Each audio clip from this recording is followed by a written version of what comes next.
Ara obrim el nostre espai de política internacional i ho fem als nostres companys, la Gabriela Grífol. Gabriela, molt bona tarda. Bona tarda. Benvinguda. I en Rafa Burgos. Rafa, molt bona tarda. Bona tarda. Benvinguts tots dos.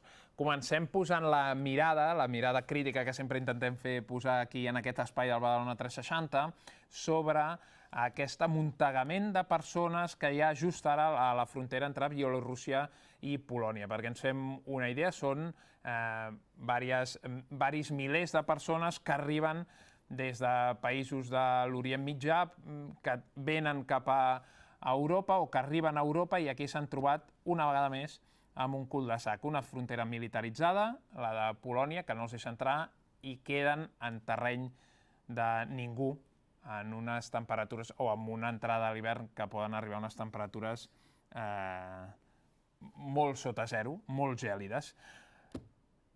La situació és una altra vergonya per la Unió Europea, una vegada més. I clar, hi ha molts conceptes que hauríem de creure, d'on arriben, què pretén Bielorússia, quin paper hi té Rússia, quin paper hi té la Unió Europea.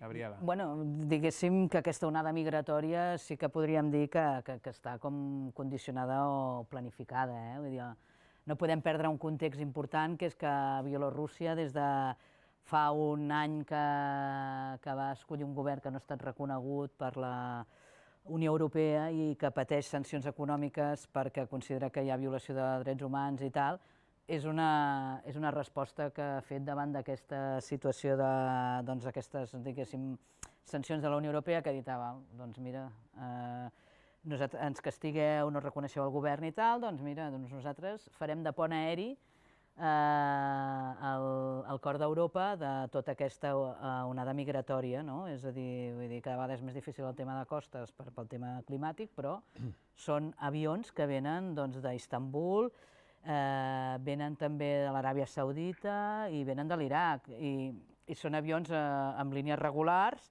i és més, hi ha bastantes proves que el govern de Bielorússia ja en aquestes agències de viatges que organitzen aquests viatges, que ens valen entre uns 10 o 20.000 dòlars, doncs ja els dona a les agències de viatges l'autorització per fer el visat. És a dir, Bielorússia ha baixat el visat i els requisits de visat a més de 74 països, és a dir, que és com allò que va passar amb el Marroc, que va haver-hi el líder del Front Polisari que va venir aquí a tractar-se, a La Rioja, en un hospital de La Rioja i tal, i que de cop i volta es van obrir les fronteres, doncs diguéssim que són els típics tics patriarcats que es munten alguns xiringuitos de dir, tu em fas això i doncs jo et faig això. I la conseqüència, milers de persones abandonades en una frontera, en Polònia, que no deixa entrar, Lituània, que també té una part de frontera tampoc, i Bielorússia, que ara està aturant el tema, però que d'alguna manera es veu que els militars de Bielorússia sí que estan ajudant o acompanyant els més de 400 quilòmetres que hi ha de frontera de Bielorússia i Polònia i tal, que allò camps, que no hi ha gent i tal, els hi van explicant rutes alternatives. Tot això ben organitzat, vull dir, des de Minsk, on arriba tota aquesta allau de persones amb avions, fins a la frontera estan organitzats també amb transports. Vull dir que no ha sigut una cosa tampoc d'allò, de cop i volta, una allau, sinó que és una cosa, diguéssim, que està ben organitzada als despatxos, crec jo, vaja. Sí, és tot premeditat, com molt bé deies, i també fixa't que estem parlant dels drets humans com si fos moneda de canvi, perquè aquí hi ha molta gent que pateix i que se n'aprofiten de la situació de totes aquestes persones. Has parlat del Marroc, evidentment, són allò que s'anomenen guerres híbrides, que és aquella manera de no una guerra com la coneixem tradicionalment, sinó fer servir unes altres eines per mirar d'aconseguir allò que vols. I sobretot, si agafes els drets humans, això és molt vistós. I a més aquí hi ha la doble moral per part d'aquests països, perquè el president de Bielorússia, el Lukashenko, n'ha aprofitat d'això perquè ha dit, a mi m'heu criticat perquè dieu que sóc una persona autoritària i que no respecta els drets humans, doncs jo obro comportes i ara veiem com l'Europa, que defensora dels drets humans, ha posat un mirall, I clar, això és un dic de contenció que esclata i arriba també, com molt bé deies, Gabriela, tot el tema de les exrepúbliques bàltiques, sobretot dues que són les que fan frontera amb Bielorússia, que són Lituània i Letònia, perquè Lituània és molt important. Bé, en general, les exrepúbliques soviètiques no poden ni veure's amb Rússia, per tota la història que hi ha recent i no tan recent. I, de fet, a Lituània és on es troba l'opositora del Lukashenko, que està exiliada allà. Per tant, diguéssim que hi ha molts factors aquí importants. Després, Polònia, que és un país que ha estat molt incòmode per a la Unió Europea perquè fa relativament poc el Tribunal Constitucional de Polònia va dir que molts dels tractats, diguéssim, de la Unió Europea no es compliria, sinó que estava per sobre la llei de Polònia que no pas a la Unió Europea. I per sobre de tot això hi ha, evidentment, o està allò surant, l'ombra de Putin. Perquè fixeu-vos que una de les coses que més ha dolgut el govern de Putin és tot el que va ser la guerra d'Ucraïna, que també n'hem parlat aquí, que va tenir com a conseqüència la independència de la península de Crimea, que és una república que pràcticament no ha reconegut ningú, i quan mires quins són els pocs països que han reconegut a la península de Crimea, trobes Bielorússia, precisament. I ara està havent-hi moviments de tropes russes cap a tota aquesta zona de la República d'Ucraïna. I si us fixeu també de retruc, hi ha hagut moviments, i fins i tot hi ha hagut situacions límit, entre el que seria l'Azerbaidjan i Armènia, que també n'hem parlat aquí. Vull dir que no és només aquest pas fronterer, és una Rússia que ha vist com ha anat minvant al llarg de les últimes dècades la seva àrea d'influència, i quan ha vist que molts d'aquests països que eren satèl·lits de l'antiga Unió Soviètica o s'han independitzat i alguns han entrat a formar part de l'OTAN, alguns han entrat a formar part de la Unió Europea o totes dues coses alhora, doncs evidentment es posa nerviós perquè veu que aquesta influència de la Unió Europea i l'OTAN va apropant-se cada cop més a les seves fronteres, i una manera de reaccionar és fer servir aquests peons que té al voltant, sigui Ucraïna, sigui Bielorússia, per mirar de pressionar a la Unió Europea. De fet, la Unió Europea ha apuntat directament a Rússia com l'ombra que està darrere de Bielorússia. De fet, l'Angela Merkel va demanar a Putin que es manifestés i que públicament, diguéssim que li va dir, si no esteu, perquè ho ha negat sempre, a Rússia, que no està darrere d'aquesta crisi migratòria, si no ho sou, poseu les condicions i ajudeu i remeu amb la Unió Europea i tal. De moment no hi ha resposta. Però el Ministeri d'Afers Exteriors rus el que ha dit és aquesta doble moral, jugat amb la idea de la doble moral dels drets humans. Com dient, també critiqueu el nostre president, a Putin, per tot el tema, sobretot, de la persecució que hi ha de periodistes, Navalny, etc., i en canvi vosaltres, aviam com reaccioneu davant d'aquesta situació. Ens hem d'acostumar a aquest tipus de guerres que comentaven, que són guerres híbrides o zones grises, que també s'anomenen, més que no el conflicte directe, i això han vist que es pot jugar, tot i que sigui molt cínic, amb les persones, el que dèiem abans dels drets humans, com hem vist al Marroc, com vam veure la guerra de Síria, tota la zona de Grècia també, i l'acord que es va arribar en Turquia, que li va caure una morterada de diners per part de la Unió Europea per mirar de contenir allà tota l'onada migratòria. I d'això han pres nota molts països a l'hora de jugar. Igual és una manera de tenir ingressos extras, perquè de fet també el més cruel de tota aquesta història és que en el fons és un negoci. És a dir, si es paguen entre 10 i 20.000 euros per sortir del teu país i, diguéssim, algú ho cobra, això. I en aquest cas no són màfies, com acostuma a passar. Vull dir que s'està com sistematitzant el tema dels ingressos, de fer de les onades migratòries un negoci, no? Vull dir, de pujar el producte interior brut. I el fort és que això, amb milers de persones afectades, com sempre, que estan allà a la frontera esperant una oportunitat, que no és res més que això. Jo pensava que deies no només aquestes màfies siguin més o menys màfies institucionals o no institucionals, sinó també des de Rússia també s'ha comentat o s'ha deixat anar de dir, ei, mira amb Turquia el que vau fer, tot aquest tracte al que vau arribar, doncs nosaltres també podíem arribar a un tipus de tracte semblant. I després el doble raser, que això ja estem acostumats a la Unió Europea, entre el tracte que s'ha donat per una situació semblant al Marroc, perquè és un país amb el que es tenen uns acords comercials molt importants, sobretot en pesca, que ja ho vam parlar, i el tracte que se li dona a Bielorússia. Això també hi ha molta diferència. I també dir on vol anar tota aquesta gent que arriba. Volen anar a Alemanya, Àustria, França i als Països Baixos. És, diguéssim, el destí, que també està bé saber cap a on va tot aquest tema. Canviem de tema. Ens n'anem ara cap al Sudan, perquè era un país, el del Sudan, és la regió més àmplia, una de les regions més grans de tot el continent africà. Era un país que estava engegant un camí cap a una major democratització de les estructures de poder. Al setembre vam parlar, no sé si ho vam parlar aquí o no, però vam parlar d'un cop d'estat fallit, d'un intent de cop d'estat que s'havia aconseguit parar, però al cap d'un mes aquest cop d'estat a l'octubre ja va fer-se realitat d'alguna manera, es va destituir i empresonar el president d'aquell moment,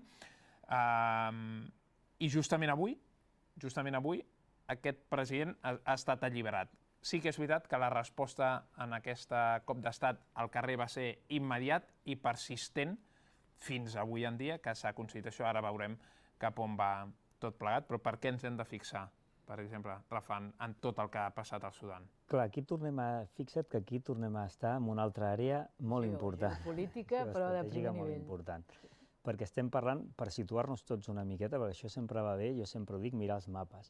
I quan mires el mapa, més o menys situem a Sudan, doncs el que seria la part, diguéssim, oriental, nord, el que es coneix com a Banya d'Àfrica, i que allà ja comencen a saltar una miqueta les alarmes, perquè allà tenim el Mar Roig, que és aquest accés que hi ha de totes les mercaderies que venen d'Àsia i que arriben a la mar Mediterrània a través del canal de Suez.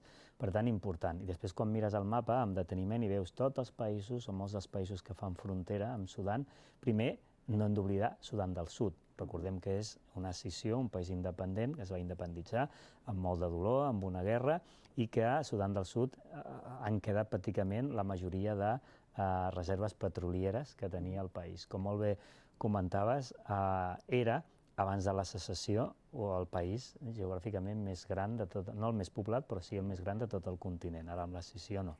Però si continuem mirant tots els països, tenim Egipte, que també n'hem parlat aquí. Amb el tema de l'aigua, que és el recurs. Etiòpia, s'està construint la presa més gran de...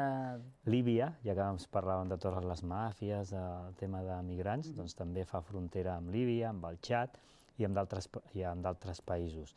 Però fixa't que ras i curt, perquè són processos de vegades que ens costa a tots entendre, sí que després, un cop es van treure del mig el dictador, l'Omar al-Bashir, de tota la vida, es va decidir, perquè l'exèrcit té molt de pes, es va decidir fer com una mena de transició entre els dos braços que acostumen a estar al capdavant, el braç civil i el braç militar. Què ha passat? Que aquí estava al capdavant del braç civil, quan li tocava, entre cometes, cedir el testimoni al braç militar, quan li tocava cedir el testimoni al braç civil perquè continués aquesta transició fins a unes possibles eleccions del 2023, evidentment no li ha fet gràcia de cedir aquest testimoni al braç civil i ha fet aquest cop d'estat. Es diu la revolució, em sembla que de les trompes d'elefant o alguna cosa així, ho dic com a dada curiosa. Doncs a banda d'això, que també els noms són curiosos sempre. Doncs en tot aquest procés, clar, hi ha hagut un sotrà perquè sembla que més o menys anava tirant, i el que és molt important és la resistència i la resiliència de la població civil, com aguanta i com es manifesta, perquè ja està una miqueta farta de moltes coses, però sobretot del pes que té aquest braç militar que fa i desfà a tort i a dret.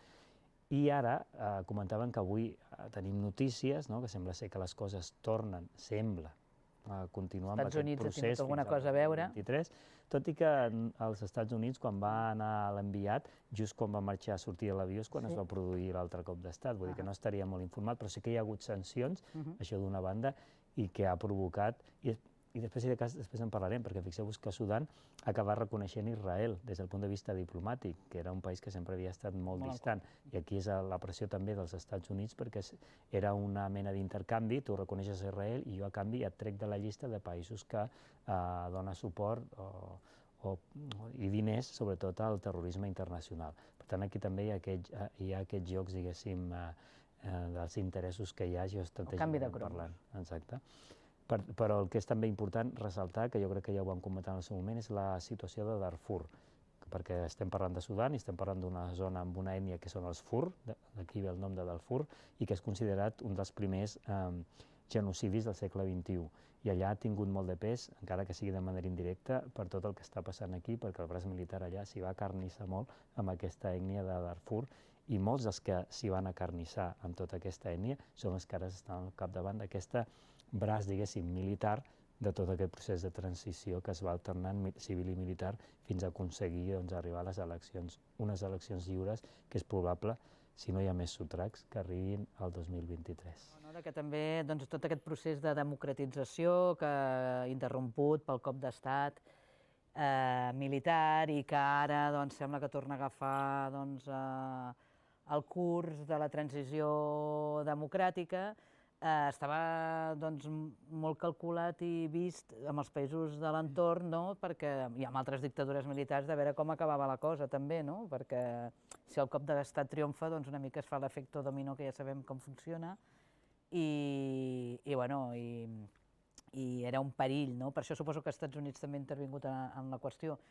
Però bàsicament també destacar que, com bé deia el Rafa, abans de la connexió amb el Círcul Catòlic, hi havia el tema aquest de la importància, quan parles de geoestratègia, geopolítica i tots els temes, hi ha tres coses bàsiques: la geografia, la política i els règims que hi ha a cada país i els recursos naturals. I si busques els recursos naturals, darrere els recursos naturals hi ha els diners. I si segueixes, com el Rafa sempre diu, segueixes el rastre dels diners, trobes el perquè de totes les coses. Doncs els recursos naturals, a part del tema petrolífer i tal que comentaves, hi ha el tema molt important que ens lligarà amb un altre tema que parlarem d'actualitat, que és el tema de l'aigua. Amb una crisi climàtica brutal en aquella zona, amb una sequera enorme a causa del canvi climàtic i, evidentment, d'uns problemes estructurals que s'arrosseguen, doncs el tema aquest de la presa més gran de l'Àfrica que s'està construint a Etiòpia és molt important i reconeixem que encara hi ha uns tractats que marquen des de l'any 29, quan diguéssim estava supeditat per l'imperi britànic, que diuen que de tota aquesta aigua Egipte s'emporta el 65% i el segon país que s'emporta més és Sudan, amb la qual cosa també sempre hi ha hagut, darrere d'aquest cop militar, també sempre hi ha hagut l'ombra de participar en aquest repartiment del recurs natural, podent d'alguna manera fiscalitzar l'aigua, perquè qui té l'aigua té el poder, és evident, una mica anava per aquí. Recordem també, a l'altre cantó hi ha la guerra al Iemen, també. Home, vull dir que també toca tota la Sí, això és molt important també, perquè, de fet, hi va formar part, hi va haver militars del Sudan que van estar allà a la guerra del Iemen. I després també el paper molt important, hem parlat d'Egipte des del punt de vista de l'aigua, però també des del punt de vista militar, perquè quan es van donar tots aquests cops militars, un dels països que no ho va dir directament, però se'l veia més o menys tranquil i no feia escarafalls davant d'aquests cops d'estat, era Egipte, perquè no li interessa molt que la cosa hi hagi molts moviments, perquè ja en va patir, van veure les conseqüències d'algunes d'aquestes primaveres àrabs que es van patir, sobretot en tota la zona del nord d'Àfrica. I la Gabriela m'ha posat una miqueta en safata tot el tema aquest de follow the money, segueix els diners, perquè sempre parlem, quan parlem d'aquests països, sobretot de l'Àfrica, circumscrivim tot com si fos una cosa que es produeix entre ells mateixos. Però, clar, la pressió internacional de totes aquestes empreses petrolieres és molt important i, de fet, quan hi ha situacions molt difícils en aquests països, qui surt guanyant davant d'aquesta situació de països una miqueta fracassats o estats una miqueta no respecten els drets humans, surt l'avantatge de la part econòmica perquè se n'aprofiten tots aquests països, sempre. I fixa't que un dels presidents europeus que va enviar una carta a l'anterior dictador, que era l'Omar al-Bashir, sabent que estava sent perseguit per crims pel fet de tota la dictadura que va haver-hi al darrere, per recomanar que poguessin fer inversions uns amics seus, aquest president d'un país europeu, a través de l'empresa Star Petroleum, era ni més ni menys que Felipe González, que li va enviar una carta, tot recomanant amb el seu amic de negocis, al senyor Masoud Zandi, dient-li que és una persona honorable, seria, trabajadora i con relaciones internacionales al más alto nivel. I amb aquesta empresa de Star Petroleum, que hi havia de conseller, era també un amic de tots dos, que era el Juan Luis Cebrián. Vull dir que aquí darrere també hi havia molts interessos per invertir al Sudan i n'extreure tot el tema del petroli, molts diners, tot i que eren actualment el que diríem els dos Sudans, tot i que majoritàriament era el Sudan del Sud, però també hi havia la idea d'invertir en alguns fer inversions també en l'actual Sudan. Per tant, quan comences a estirar del fil, veus tots els interessos que hi ha i d'això normalment no se'n parla. I tot fa pudor. Quan estires el fil, tot fa pudor, tot. Bueno, perquè és la cultura de l'extracció, del colonialisme i tot això que va molt lligat al que ve ara. El que ve ara que tenim potser un minut per cada un. Molt bé, perfecte, ja n'hi ha prou. N'hi ha prou? Titular, n'hi ha prou. Va, Gabriela, comences tu. Parlem d'aquesta COP26 de Glasgow, aquesta cimera de Glasgow organitzat per les Nacions Unides, on es reunia els líders nacionals i internacionals a nivell polític, a nivell empresarial, a nivell social, per demanar una major implicació i una major duresa en la lluita contra el canvi climàtic, sobretot en les emissions a l'atmosfera. Satisfeta o molt insatisfeta del que s'ha parlat a la cimera? És una autèntica vergonya, directament. I una frase, faré una mica de Fridays, no poden resoldre, no es pot resoldre amb els mateixos mètodes que ens han portat aquí. És a dir, no poden haver-hi tots aquests senyors que van amb els seus xàrters allà contaminant tot el que vulguis, fent la gran cimera del clima, aquesta manera de fer política, aquesta manera d'organitzar ens ha portat fins aquí, aquest mètode no ens pot salvar.